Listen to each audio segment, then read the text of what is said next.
Welcome to the Jboy Show, hosted by Jake Crain, the fastest growing sports show in the nation.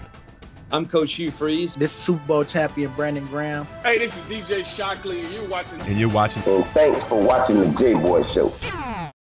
Hello, everybody, and thank you for joining us again. Got another great guest, a guy that did it at the highest level. Y'all see the theme we got. I'm only trying to bring on guys that know the difference, and you just got to turn on ESPN to see this guy. I'm going to get to the intro in a minute, but first, I do got to give a shout out to my boys at betonline.ag. The online casino is always open. Head over there. We got college basketball. We know how many bets they got for March Madness, whether it's props, you're doing parlays or whatever. Major League Baseball starting up. So head over there, betonline.ag today, and tell them that Jboy sent you. But without further ado, you're going to know this guy when you see him on the screen. Like I said, you just got to turn on the TV. He grinds his hardest when he plays.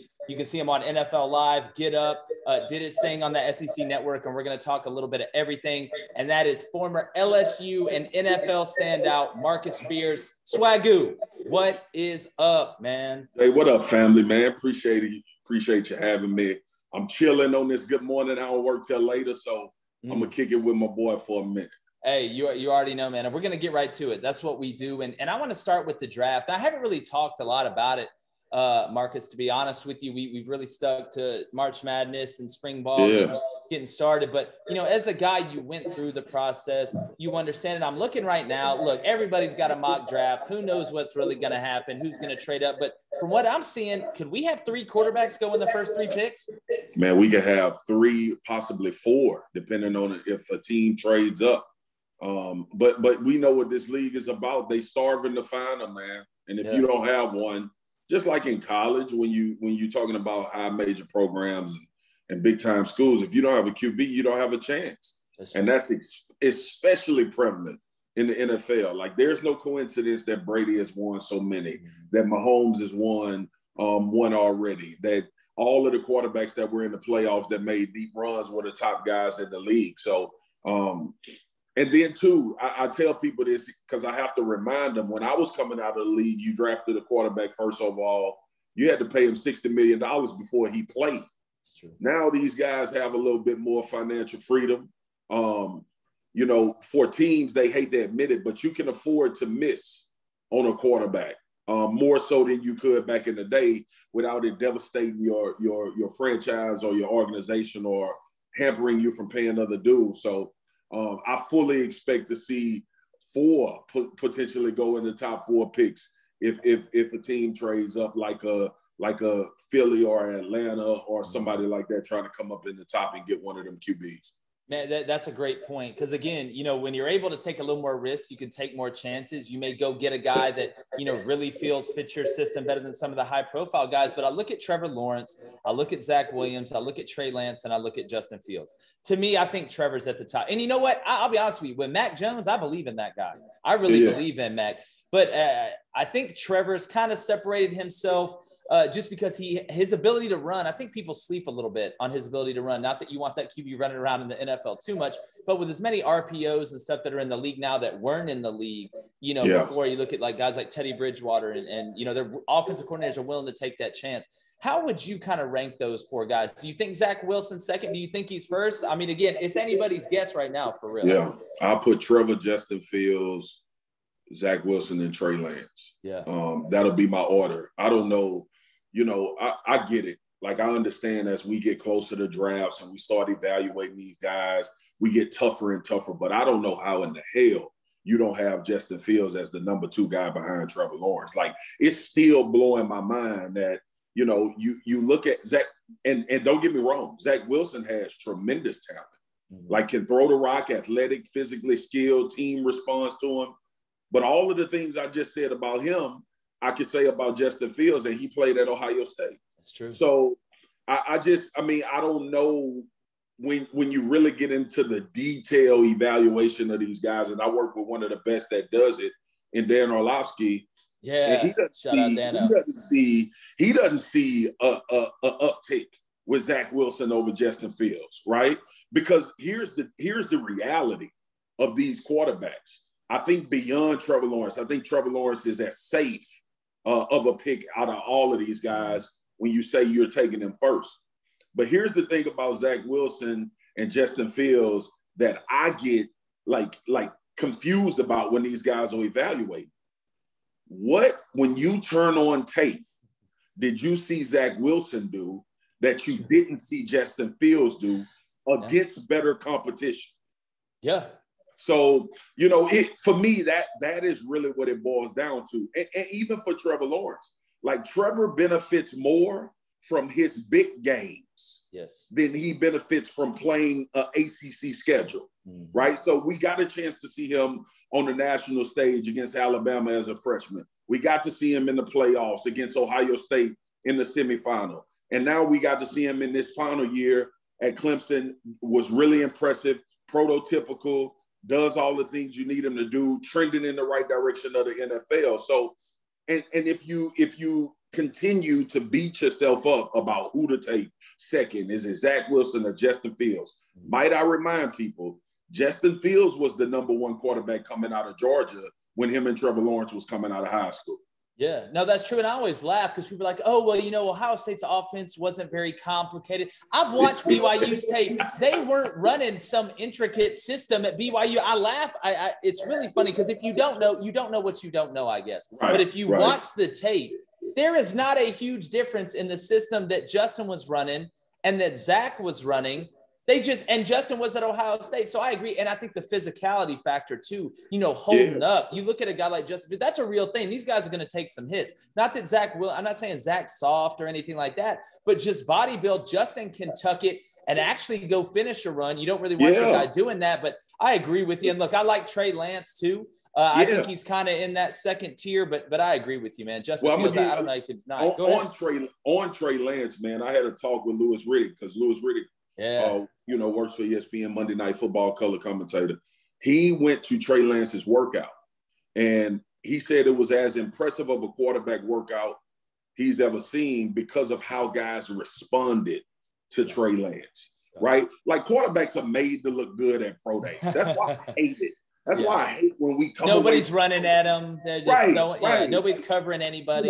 Everybody got the best arm and the balls are on point and all of that type of stuff. But a lot of times when these scouts and general managers and even ourselves as analysts and commentators, when we really go to see how the interaction is with the guys that they working with, right? How quick can you gain a rapport with some guys that you throw into that you've only met yesterday?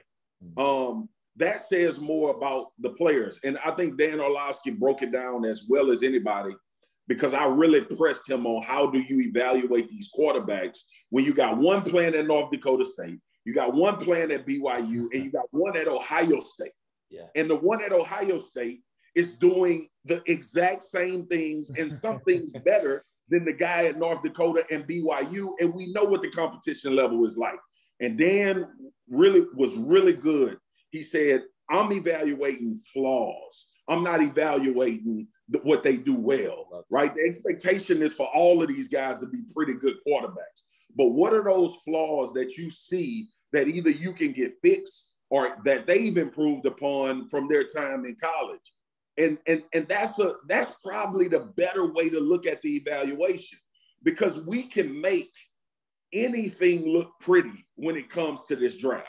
We can make every player that we're talking about in the first round, we could pull a tape for their 17 best plays and make a case for them to be a top 5 pick, right? Mm-hmm. And I always challenge our guys, Mel and Todd McShay, on, but what about this guy is going to make him a good pro outside of him doing everything else the other quarterbacks are doing? Yep. And then you get into the real depth of the conversation. I remember Justin Fields taking the hit in the semifinal game and coming back and still balling. I remember Justin Fields leaving, going to Ohio State, learning a new system, taking over the starting role and having a really successful season. You saw the maturation process with Ryan Day and figuring out how this offense best operates. Yeah. And that's the cast no aspersions on any other one. Zach Wilson was really good at BYU. Like, I don't want people to get it twisted. The dude was good. Athleticism, the moxie, the arm talent, all of that. Trey Lance, from a physical standpoint, from what you see on film, is as good as both of those guys. So you always got to find the negative. That's why when you get to the draft process, you hear so many people breaking down flaws because that's the only degree of separation. Yeah. We can make anybody look good. That's a great point. I say the same thing about recruiting. As coaching and you're watching the kids' highlight tape. A lot of kids' highlight tapes look good. I want to see the game tape. I want to see if you're playing every play hard. I want to see how you come back from not making a good play or missing a tackle or giving up a sack or dropping a ball. Because at the end of the day, a highlight film is just that. It is the highlights, the best of the best. And I think people fall in that trap, not only in the draft, but in recruiting as well. And I think it's gotten some coaches fired, actually, Marcus. That's why people eyebrows raise, right? Like you look at all of the great ones. And I've been fortunate enough to have conversations with a bunch of these guys that's playing at the highest level. Even LeBron, right? His flaw, no jump shot, no post game. Didn't have a killer instinct at the end of the game. You saw the evolution and maturation. GOAT to me. I'm not about to argue with nobody. GOAT to me. You break down his flaws, and when you hear these guys say, I got a lot to do to get better. They not just saying that for cliche. They not looking at Patrick Mahomes is not looking at his different arm angle pass or his no look pass. He already knows he can do that. He's working on the shots that he missed, the ones that he didn't get completed. How can I overcompensate? How can I get better at these areas of my game? When teams are deciding to drop 8 and only rush 3, do I stay patient enough to continue to take check down after check down after check down and then go over the top? That's Brady. The part that you want to see these quarterbacks do, man. That's exactly right, Marcus. I mean, that's 100% correct, because you got to be able to dribble with your left, because if you're not going to evolve on your flaws, that defense is trying to put you in a corner to expose that. Yes. If you can't drive left, I am making you drive left every time. That's right on. And speaking about being right on, head over to ebay.com/sneakers today. Go ahead and cop you a pair. They got a whole team full of authenticators. I know guys like Marcus, the shoe closet's just got to be on point. I bet it's unreal. I'm trying to get my shoe game up too. That's why I go to ebay.com/sneakers. They got a team full of authenticators. Like I always say, the logo's right, the tongue's right, the sole's right. Everything about the shoe, you're going to get what you pay for in a timely manner. No games, no gimmicks. Shout out to our partners at eBay. But we're here with Swagoo. I'm telling you, and I say this a lot, and I mean this though, as a guy that did it, Marcus, and now doing it, on the level that you're doing it in media, it's amazing how the players that had success, that went through the grind on this. And that's why this stuff's so good. And I'm not gassing you up because you're here. I say the same thing. And I will say, you came on my show before it got big, man. And I always appreciate that. I always remember that, bro, for real. But I do want to pivot for a second as we get into the second half, per se, of the interview. Free agency. We all know how important it is. I always laugh because we talk about free agency and the GMs and roster structure in the NFL, but we never talk about roster structure in college. That's why Nick Saban's so great. They don't lose a ton up front on either side at the same time. But looking at free agency right now, who are a couple guys that you got your eye on, Marcus? Because we always know there's always a handful. There's always somebody that sneaks kind of out of nowhere. And even some signings that have already happened, just a couple that are kind of at the forefront of your mind. Well, one that comes to the forefront of my mind, and he's an older guy, but still playing at a high level, is Geno Atkins. Being released from Cincinnati. When you play for the Bengals, man, people don't really know you. They don't, like the National Football League fan audience outside of the Cincinnati Bengals diehards don't really follow the Bengals, right? Joe Burrow went there, so I'm sure it'll be more Bengals coverage because he's a hell of a football player and going to put that team on the map, and you have to have a quarterback. But Geno Atkins has been as good at D tackle in the league as anybody. And when I say anybody, I mean anybody, but you just don't hear his name. He's a free agent. Now imagine him and Aaron Donald on the interior of the line of scrimmage with the Rams, right? You got two prominent pass rushers, two dudes that know how to play the game. Geno, even though older in his age, is going to benefit from the fact that Aaron Donald is the best to ever do it in this era. He's one guy. I love when A.J. Green signed with the Arizona Cardinals. I thought he needed that. He needed someone opposite of him. He needed to have a guy like D-Hop to go opposite, right? Then you think about what New England did with Hunter Henry and Jonnu Smith, the dual tight end, helping Cam out, wanting to get back to that run game, having that connection like they had with Gronk and Aaron Hernandez, right? Giving teams fits in that regard. So man, it's a bunch of them. I can go through free agency Oh, with I you know. for 2 hours, man. But those are the ones that stand out to me because you look at Geno, a guy older in age, but can go help a team, especially a team that signed Matt Stafford in LA and is in a window to win a Super Bowl, right? They trying to do everything they can. They lost Michael Brockers, who went to Detroit. You look at AJ Green, tailed off, man, injuries, all of that type of stuff transpired in Cincinnati. Now he has another opportunity to not have to be the guy, but enough, he's still good enough to dominate. We may look up and AJ Green may go for 1,000 this year. I like Kansas City getting Joe Tooney. They need offensive line help. They need offensive line depth. We saw what happened to Super Bowl. But Tampa Bay and New England won free agency. Tampa Bay kept all their guys, and New England said, okay, we took a year, we evaluated, we see where we weak at. Now let's go spend some money and address it.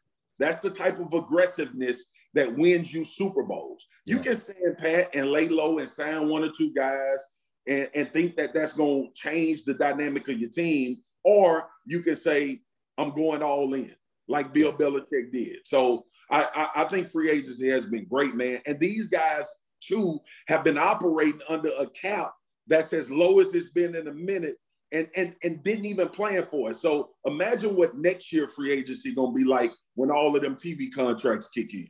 Oh, it's going to be crazy. And if you want to make a bet, I would go ahead and make a bet that the Patriots are about to live in 12 personnel. And if for our audience don't understand, that's 1 back and 2 tight ends. Put those guys in the slot, helps you in the run game. As a defensive guy, we talk about matchups. The tight end's the scariest deal. It's like a power forward that can shoot the 3, dog. It's scary.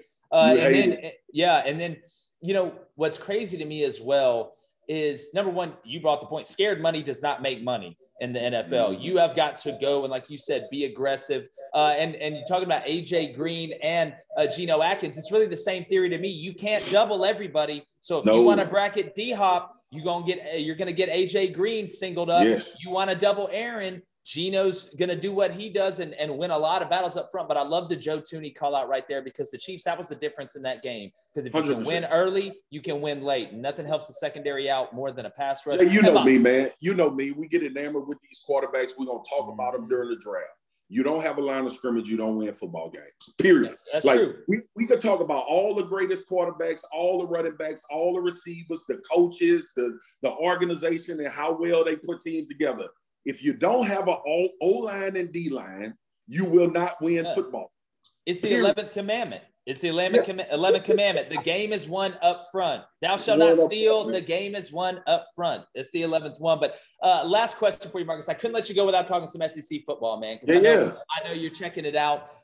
Georgia lost George Pickens to an ACL. That's a tough break for them. Hate that for the kid. You know, and I'll say this: anybody that roots for injuries, stop doing that, man. Like that ain't that's not what it is. But when you look at the league now, I think Georgia's going to. I think Florida's going to take a step back. I like Emory Jones. I'm not in love with Emory Jones's game. You lose Kyle Pitts, you lose Kyle Trask, you lose Kadarius Toney. Basically, anybody that was good whose name started with a K is gone from Florida. But when you look at the East, it looks to me like it's Georgia and everybody else. Yeah, because of recruiting. Right? Like you don't, the talent, the discrepancy in talent. And two, man, I got to give credit to the East, man, like very competitive. When I first started at SEC Network, we knew that we were just leading to the SEC West winning the championship, right? So now you got teams that are competitive in that area. Kirby, obviously, look, bro, bringing in Will Muschamp is sneaky cold. Like people are not going to understand how important that is until the season starts. Yeah. But it's always the war of attrition in the SEC, right? We're trying to find quarterbacks when we don't have a group or a collection of guys that we can say, hey, these are the ones that's going to take the league into the future. These are the ones that's going to make it happen for their teams. But it's the same old usual suspects. Yeah. And getting back to what we just said, the line of scrimmage. We know what Georgia's going to do on the O-line. We know what they're going to be on the D-line. Nick Saban has not won championships because of Tua and Mac Jones and the receivers. Don't get me wrong. They have been a big part of that. But if you can't block them and you can't rush them, you ain't going to win them. 100%. And I will tell people that until the end. So any show you see me on where I'm talking about college, or pro football, that is where it starts. So every SEC fan, go look at your team's players at the line of scrimmage, look at the depth at the line of scrimmage, see if you, see if you have a quarterback, you got a chance to win games. Man, I'm going to put that on a poster, man. We're going to take that clip. That's the truth. And if you don't believe that, you're wrong. Because guess what? Wrong. These smaller conferences got skill players that could come over here and play in the SEC. The difference in them is the depth up front and because you're not playing with your first 22. It's your first 44. It's your first 44 versus their first 44. And I don't think enough people understand that. Real quick, Marcus, I know you got to run, brother, but I want to talk about the West real quick. LSU, I think they do better as an outsider. I love the Max Johnson kid over there. I think he's going to win the job, to be honest with you. Coach's son. He's got witch ability, as I call it, Hogwarts graduate. But when you look at the West, Bama's losing a lot. But, Marcus, we know that Bama's going to have talent. Bryce Young, speaking of witches, is a witch of the highest order, and he's got a little experience. But my question to you is, the Auburn hire with Brian Harsin, bringing a guy from Boise State, because you know that's out of the family, the good old neighborhood. And Auburn really doesn't do that. Your thoughts on that? Because that guy's not playing around, man. Listen, I like the fact that when you bring change, it reminds me of when Lane came to the league, came back, right? Think about how long it took people to adjust to that. Yeah. Think about how long it took people to adjust to Hugh Freeze and that offense that he was running, right? You think about the nuances. We thought, look what Mississippi State did to LSU last year, True. Right? But now, the difference in the SEC is this. The great coaches will adjust. And then it becomes this league will always, and I'm talking in the general terms because, to be honest with you, Jay, I ain't been in detail, but I know this about the SEC. At the end of the year or middle of the year, the talent will start to take precedent because everybody will know what everybody is doing. There will be different nuances, but everyone will know how to defend, how they want to operate offensively. And when you're bringing in these new things and you're trying to incorporate new offenses like hypo in Tennessee, when you're trying to do all of these things in this league, you better make sure that it's sustainable. True. The issue is sustainability.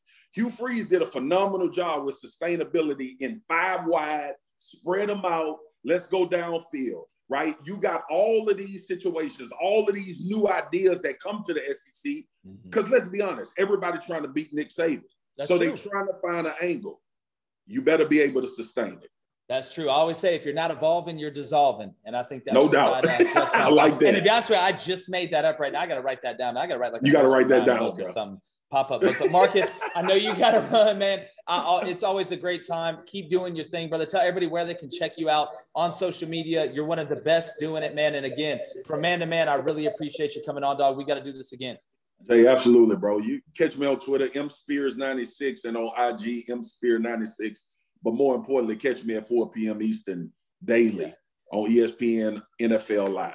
What's happening? Oh, yeah, and I will say, go get that Swagoo merch, man. I've got some off that, man. That stuff's hot. That stuff looks good. Let's go. Appreciate you, brother. And appreciate y'all. Make sure you check us out, subscribe. Go to the jboyshow.com, get some merch, subscribe to the YouTube channel, Apple Podcasts, and Spotify. It's been another edition of the Jboy Show with one of the GOATs. We talked about LeBron as a GOAT, but one of the GOATs, Marcus, I have no fear, Spears, and we'll catch you guys later. Jboy's going, gone. The Jboy Show is produced by David Cohn, Technical Director Dave Hammock, Creative Director David Culbertson, Audio Engineer Feyzan Shareef, Production Assistants Blaine Crain and Kyle Orr, Executive Producers Jake Crain, Vince Thompson, Steve Chamberlain, and David Cohn. Please subscribe to our YouTube channel and visit our website, thejboyshow.com, for updates regarding our newest apparel and merch designs. Win the water cooler with the Jboy Show.